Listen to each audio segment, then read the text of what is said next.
While some attractions in Las Vegas deliver spectacular bang for your buck, others, at least from my perspective, fail to live up to their price tag, and I thought it would be helpful to share those experiences. And there are occasions where the masses on review sites disagree with my take, and I'll be sure to point that out. And to be clear, the presence of an attraction in this video doesn't mean it sucks or is lame or is boring. Rather, it just wasn't worth the price, for me at least. Let me know in the comments what I got right, what I got wrong, and what I missed.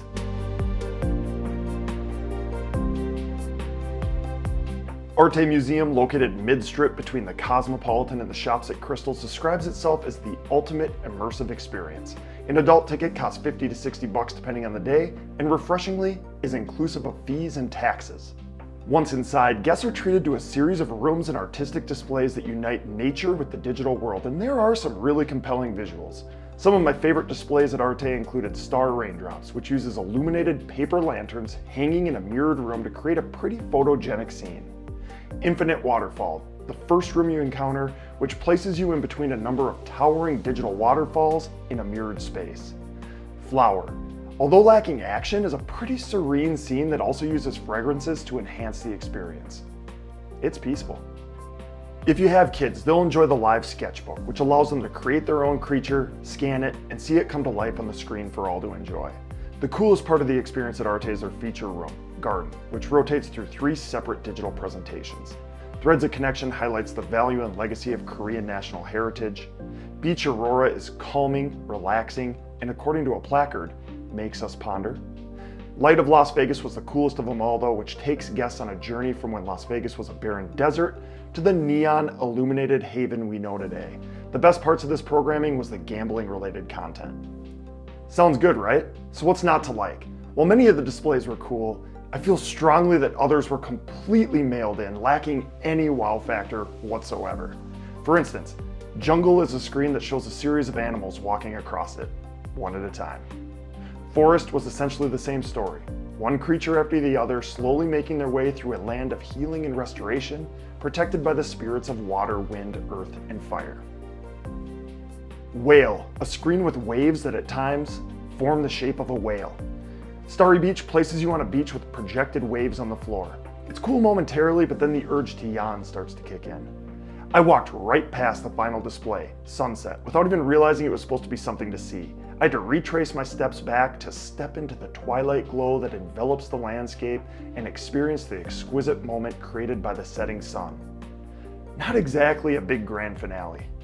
There are certainly a lot of engaging things to see at Arte, but even some of the cooler visuals got old to me in about 30 seconds, and I was ready to move on. Arte is cool. It's just not $50 to $60 cool.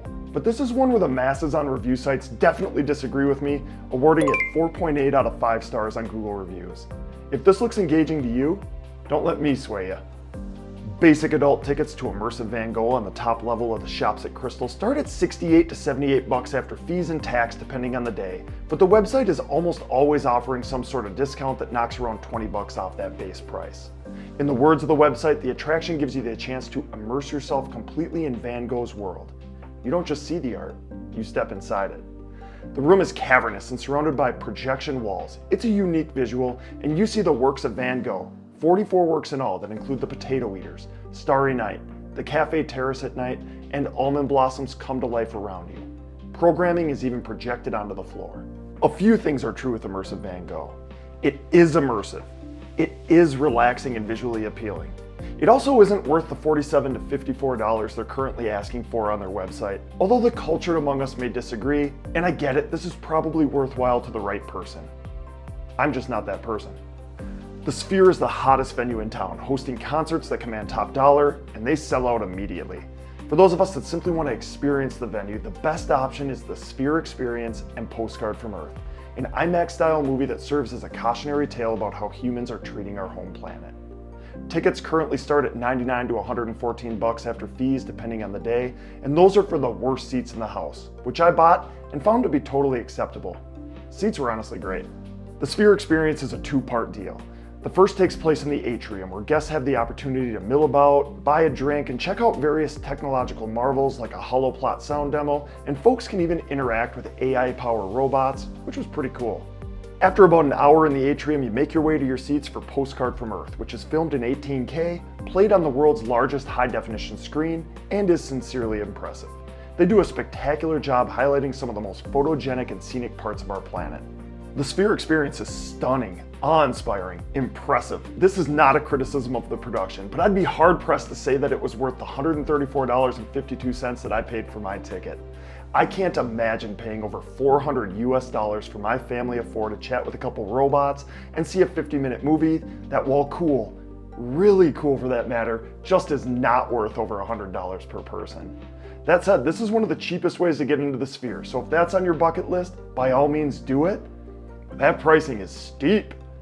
And now the granddaddy of disappointment, Swingers Crazy Golf at Mandalay Bay, and it's a damn shame because I was so excited about this one after the initial press release announcing it.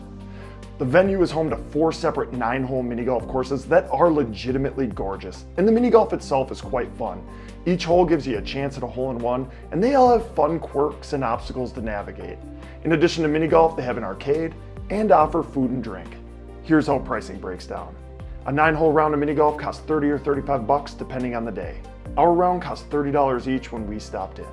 We also bundled arcade credits for an additional $15 each, bringing our total per person price to $45 or $90 total. When booking online, Swingers also ask for a tip of 18 to 25% on the total cost of our mini golf and arcade experience. At the time, I had no idea why they were soliciting a tip on 2 self-guided activities being purchased on the internet, but figured there was some unique service element that I was unaware of, and I tend to err on the side of tipping versus non, so I tacked on 20%, which added an additional $19.80 to our bill.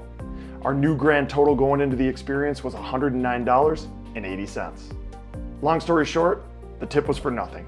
There is no unique service element besides an employee explaining the rules to us before we got on the course, and you're still expected to tip on food and drink purchased at the venue, which we obviously did. On top of the tip for nothing, our round of mini golf took a mere 17 minutes to complete, and we were waiting on other groups to finish every hole before we could attack them. Pretty quick experience and not remotely close to being worth the $30 to $35 per person they're charging. Plus tip. The arcade was fun, albeit smaller than I expected, and the Swingers branded prizes were of good quality. We also ordered a small pizza that set us back $29 and 2 frosty drinks that ran $23 each. Obviously not a great deal, but pretty standard for Vegas venue pricing, I guess. But this was at the tail end of our visit and everything was annoying me at this point. Contributing to my level of annoyance was how crowded the course was. Your personal bubble will be repeatedly violated, and it was so loud in there. It's a club atmosphere, making conversation almost impossible. In total, my brother and I spent $204 on 2 17-minute rounds of mini golf, a little pizza, 2 frosty drinks, and a handful of arcade games that resulted in us winning a bottle opener.